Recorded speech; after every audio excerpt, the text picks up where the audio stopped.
আমাদের পুকুরে কতগুলো লিচু ধরেছে। লিচুগুলো দেখতে কত বড়, কত সুন্দর। টয়া, আমরা জাদুর লিচু গাছ। আর কালকে যে তুমি পুকুরে পচা লিচুগুলো ফেলে দিয়েছিলে, সেই লিচুগুলো থেকেই এত বড় বড় সুন্দর সুন্দর লিচু ধরেছে। রিমি, আমি তোমাকে কত জায়গায় খোঁজ করলাম। তুমি এখানে কি করছো? কাকিমার সঙ্গে তোমাদের লিচু গাছ থেকে লিচু পাড়ছো? তোমাদের বাগানে কত বড় বড় লিচু গাছ, আর লিচু গাছে কি সুন্দর সুন্দর লিচু ধরেছে, কত টসটসা। লিচুগুলো দেখি খুব রসালো মনে হচ্ছে। হ্যাঁ রে টয়া, আমি আমার মাকে সাহায্য করার জন্য আমাদের লিচু বাগানে এসেছি। আমি তোর সঙ্গে পরে খেলবো। এখন আমি বাড়িতে যেয়ে লিচু খাবো। রিমি, তোমাদের লিচু বাগানের লিচু গাছে তো অনেক লিচু ধরেছি, আর তোমরা কত কত লিচু পেরেছো। এখান থেকে আমাকে একটা লিচু দিবে? আমার না খুব লিচু খেতে ইচ্ছে করেছে। আমি কখনো লিচু খাইনি। আমি একটা লিচু খেয়ে দেখবো। না, ও মা, তুমি টয়াকে আমাদের এখান থেকে কিছু লিচু দাও না। আমাদের লিচু বাগানের লিচু গাছগুলোতে তো অনেকগুলো লিচু ধরেছি। এখান থেকে টয়াকে কিছু লিচু দাও না। টয়া কখনো লিচু খায়নি। হ্যাঁ রে রিমি, আমি কোথা থেকে লিচু দিব? হ্যাঁ, এখানে লিচুগুলো পেরেছি ঝুমা ভাবি লিচুর বায়না দিয়েছে, তার জন্য।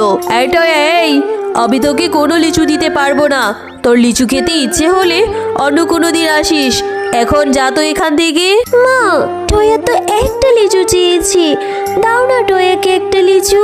আরে রিমি, তুই তো অনেক কথা বলে শিখে গিয়েছিস। আমি বলেছি যখন পরে দেব, তার মানে পরেই দেব। আজকে আমি একটা লিচু দিতে পারবো না। ঠিক আছে রিমি, কাকিমা যেহেতু বলছে, আমি তাহলে অন্য কোনো দিন আসবো, এসে লিচু নিয়ে যাব, কেমন? এখন তাহলে আমি চলে যাই।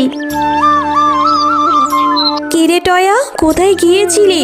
সারাদিন শুধু টই টই টই টই করে বেড়াস। এখন পর্যন্ত তো দুপুরের খাবারটাও খাসনি। মা, আমি রিমিকে খুঁজতে রিমিদের লিচু বাগানে গিয়েছিলাম। ওদের লিচু বাগানে অনেক লিচু ধরেছে। লিচুগুলো দেখতে মা অনেক সুন্দর, লাল টুকটুকে। ও মা, আমার যে খুব লিচু খেতে ইচ্ছে করেছে। আমাকে কিছু লিচু কিনে দাও না মা, আমি যে জীবনেও লিচু খাইনি।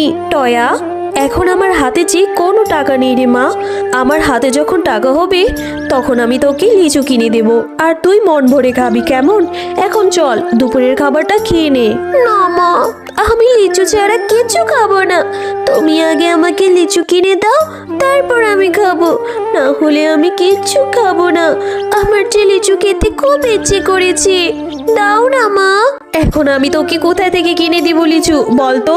বলি কি হয়ে যায়? বলেছি তো, যখন টাকা হবে তখন কিনে দেব। ঠিক আছে, আমি তোমার কোনো কথা শুনবো না। আমি এখনই বাড়ি থেকে বেরিয়ে যাব। আচ্ছা ঠিক আছে, চল বাঘমামার দোকানে যেয়ে দেখি, যদি বাঘমামা আমার কাছে বাকিতে কিছু লিচু বিক্রি করে তবে তোকে কিনে দেব, আর নয়তো পরে, কেমন? এই কথা বলে তারা মা ও মেয়ে বাজারে চলে যায়। বাঘমামা, আপনার দোকানে লিচুগুলো দেখতে খুব সুন্দর, একদম লাল টুকটুকে রসে ভরা, মনে হয় খেতেও অনেক মজা হবে। তা বাঘমামা, আমার মেয়েটা লিচু খাওয়ার জন্য খুব বায়না ধরছে। আমার মেয়ের জন্য কিছু লিচু বাকিতে বিক্রি করবেন? আমার হাতে যখন টাকা হবে আমি আপনাকে টাকাটা দিয়ে দেব। বাকি? না রে শেফা, আমি বাকিতে কোনো লিচু বিক্রি করব না। তোর আমার দোকান থেকে লিচু কিনতে ইচ্ছে করলে নগদ টাকা দিয়ে তবেই কিনতে হবে, আর নয়তো আমার দোকান থেকে চলে যা। বাঘমামা, অল্প কিছু লিচু দিন, আমার মেয়েটা শুধু একটু খেয়ে দেখবে। বাঘমামা, আমার কাছে যে এখন কোনো টাকা নেই। টাকা থাকলে তো আর আপনার কাছ থেকে বাকিতে কিনতে যাইতাম না এভাবে। দিন না বাঘমামা। না রে শেফা, আমি কোনো বাকিতে লিচু বিক্রি করতে পারবো না। এত জ্বালাস না তো বাপু, এখন আমার দোকান থেকে চলে যা। এরপর শেফালি টয়াকে সাথে করে বাজার থেকে চলে যায়। টয়া মা, দেখলি তো, বাকিতে কেউ লিচু বিক্রি করলো না। আমার হাতে যে এখন কোনো টাকা নেই, শুধু শুধু কতগুলো কথা শুনতে হলো।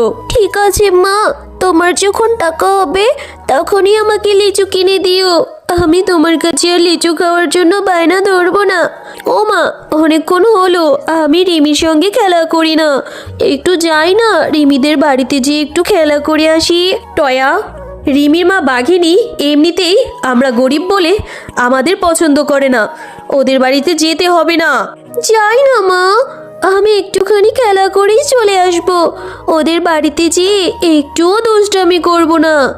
আচ্ছা ঠিক আছে, যাবি যা, তবে তাড়াতাড়ি চলে আসবি। একটা কথাও তুই আমার শুনতে চাস না। রিমি, তুমি এখানে বসে বসে লিচু খাচ্ছ? লিচুগুলো দেখতে তো অনেক সুন্দর, একদম লাল টুকটুকে, রসে ভরা টসটসে। তুমি এখান থেকে আমাকে একটা লিচু খেতে দিবে রিমি? হ্যাঁ রে টয়া, তোর লিচু খেতে ইচ্ছে করেছে? আচ্ছা ঠিক আছে, আমার মা তোর জন্য কতগুলো লিচু রেখে দিয়েছে। আমাকে বলেছিল তোদের বাড়িতে যেয়ে দিয়ে আসতে। এখন যেহেতু তুই চলে এসেছিস, তুই নিয়ে যা। আমি মাকে ডাকছি। মা, তাড়াতাড়ি আসো, টয়া এসেছে। হ্যাঁ রে রিমি, এভাবে ডাকছিস কেন? আরে টয়া এসেছিস? তা টয়া, আমি তোর জন্য কিছু লিচু রেখে দিয়েছি, দাঁড়া আমি এক্ষুনি লিচুগুলো নিয়ে আসছি। ও কাকিমা, তুমি আমাকে লিচু দিবে? ঠিক আছে কাকিমা, আমি এখানে অপেক্ষা করছি। তুমি তাড়াতাড়ি আমার জন্য লিচুটি নিয়ে আসো তো। এই নে টয়া, এই লিচুগুলো নিয়ে এবার বাড়িতে যেয়ে মজা করে খাস, কেমন? কিন্তু কাকিমা, লিচুগুলো থেকে এরকম উদ্ভট ঘ্রাণ বেরোচ্ছে কেন? কি ধরনের গন্ধ? লিচুগুলো কি পচে গিয়েছে? আরে না রে টয়া, লিচুগুলো পচবে কেন? উপর দিয়ে এরকম দেখা গেলে কি হবে, ভিতর দিয়ে তুই ঠিকই ভালো লিচু পাবি। লিচুগুলো আমি তোর জন্য গতকাল পেরে রেখেছি। রিমিকে বলেছিলাম দিয়ে আসতে, ও দিয়ে আসেনি, তাই একটু এরকম হয়ে গিয়েছে। বাড়িতে গিয়ে বেছে বেছে খেয়ে নিস, কেমন? আচ্ছা ঠিক আছে কাকিমা, আমি এখান থেকে বাছাই করে কিছু ভালো দেখে লিচু খেয়ে নেব। এরপর টয়া বাড়িতে চলে যায়। মা, মা দেখো, রিমির মা বাঘিনী কাকিমা আমাকে কতগুলো লিচু দিয়েছে, একটা ঝুড়ি লিচু। আমি এখান থেকে বাছাই করে ভালো ভালো লিচুগুলো মন ভরে খাবো। হ্যাঁ রে টয়া, তুই এখানে ভালো লিচু কোথায় দেখছিস? এখানে লিচুগুলো তো সব পচে গিয়েছে। কত করে বলেছিলাম রিমিদের বাড়িতে যেতে হবে না। ওর মা আমাদেরকে অপমান করার জন্য আবার এক ঝুড়ি পচা লিচু পাঠিয়েছে। এখনই এই লিচুগুলো পুকুরে ফেলে দিয়ে আয়। না মা, এখানে তো সব লিচু পচা না, নিচের থেকে অবশ্যই কিছু ভালো লিচু বের হবে। টয়া, আমি বলছি এক্ষুনি ফেলে দিয়ে আয়। এই লিচুগুলো খেলে তুই অসুস্থ হয়ে যাবি। তারপরে আমি ডাক্তার দেখানোর জন্য টাকা কোথায় পাবো বলতো? না মা, আমি লিচু খেয়ে অসুস্থ হতে চাই না। আমি এক্ষুনি এই লিচুগুলো পানিতে ফেলে দিয়ে আসছি। এরপর টয়া লিচুগুলো নিয়ে তাদের বাড়ির পাশে পুকুরে যায়। হ্যাঁ রে টয়া, অনেক রাত হয়েছে, ঘুমিয়ে পড়। মন খারাপ করিস না রে মা, আমার টাকা হলে আমি তোকে লিচু কিনে দেব। না মা, মন খারাপ করছি না, আমি তোমাকে শুধু শুধুই জ্বালাই। আমি আর কখনো লিচু খেতে চাইবো না, কখনো না।